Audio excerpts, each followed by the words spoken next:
എല്ലാവർക്കും പുതിയൊരു വീഡിയോയിലേക്ക് സ്വാഗതം. ഇന്ന് നമ്മൾ ഉണ്ടാക്കാൻ പോകുന്നത് ക്യാരറ്റ് സാമ്പാർ. അതിനായിട്ട് വേണ്ട ഇവിടെ കുറച്ച് സാധനമൊക്കെ എടുത്ത് വെച്ചിട്ടുണ്ട്. 2 പച്ചമുളക്, ഇച്ചിരി പയറ്, ക്യാരറ്റ്, സവാള, ഒരു തക്കാളി. ക്യാരറ്റാണേ കൂടുതൽ. നമുക്കൊന്ന് അരിഞ്ഞെടുത്തുകൊണ്ട് വരാം.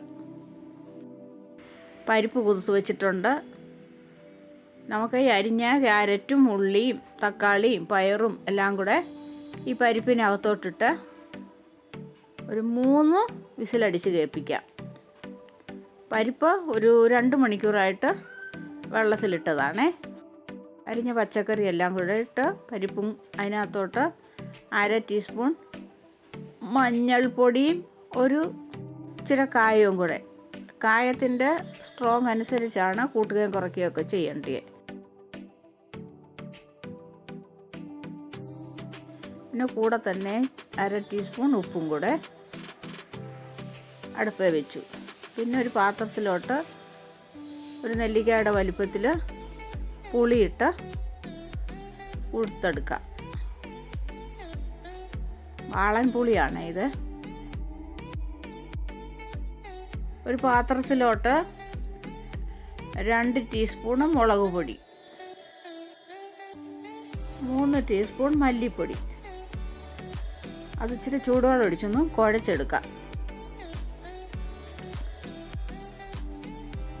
ഒരു പാത്രം ചൂടാക്കാൻ വെച്ചിട്ടുണ്ട്. ഇച്ചിരി എണ്ണ ഒഴിച്ചു. പിന്നെ നമ്മളെടുത്ത മസാല അങ്ങോട്ട് ഒഴിച്ചു കൊടുത്തു. മുളകും മല്ലിയൊന്ന് മൂത്ത് വരട്ടെ. കൂടെ തന്നെ ഒരിച്ചിരി കരിയാപ്പില ഇട്ട് കൊടുത്തേ.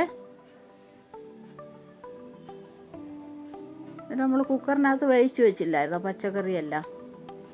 ക്യാരറ്റും പയറും തക്കാളിയും ഉള്ളിയും പരിപ്പും വേവിച്ചതാണേ. അതങ്ങോട്ട് ഒഴിച്ചു കൊടുത്തേ. പിന്നെ നമ്മൾ കുതിർത്ത് വെച്ചിരിക്കുന്ന പുളിയും കൂടെ അങ്ങോട്ട് ഒഴിച്ചു കൊടുക്കാം.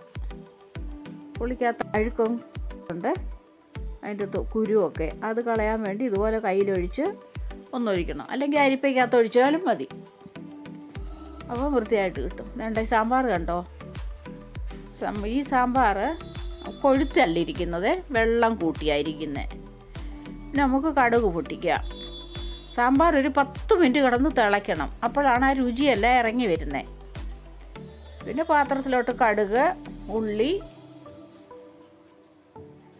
കരിയാപ്പില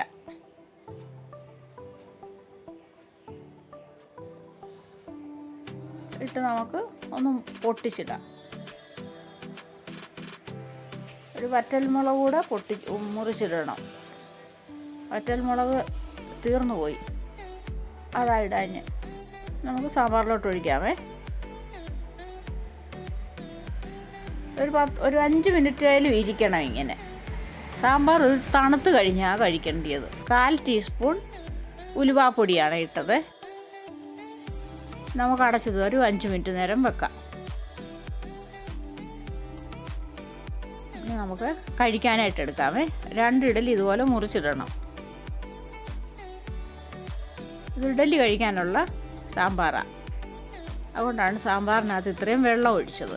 ഇച്ചിരി ലൂസായിട്ടാണ് ഇതിരിക്കുന്നത്. ഇതുണ്ടോ? ഇഡലിക്കകത്തോട്ട് സാമ്പാർ ഒഴിച്ച് കൊടുക്കാം.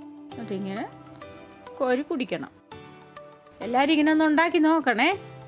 വീഡിയോ കണ്ടതിന് താങ്ക് യു.